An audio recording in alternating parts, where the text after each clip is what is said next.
Et arrivait alors à ce moment-là la deuxième difficulté. Imaginons que j'arrive à passer la première difficulté, c'est-à-dire à rendre la question intelligible et désirable. Arrivait la deuxième difficulté, qui se manifestait en général sous la formule suivante, que vous connaissez par cœur, j'en suis sûr. Formule suivante qui est « Ah, si on avait le temps, on le ferait ».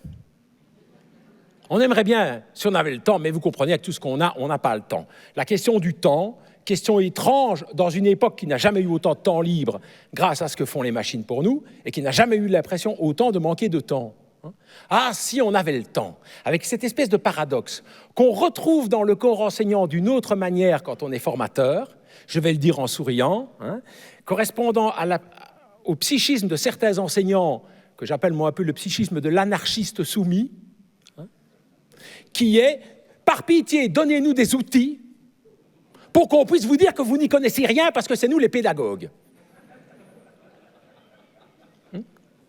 Bon, il y a quelque chose comme ça, les outils, le mythe de l'outil et en même temps la sensation d'affairement. Ça, c'est intéressant parce que là, on n'a plus, à ce moment-là, un mouvement, j'allais dire, quelque part religieux, si vous voulez, ou qui se veut aspirer par un devoir-être, que sais-je encore, quelque chose qui nous contraindrait à une identité avec tout ce que ça peut signifier comme rapport à la vérité, au symbolique, aux autres, etc.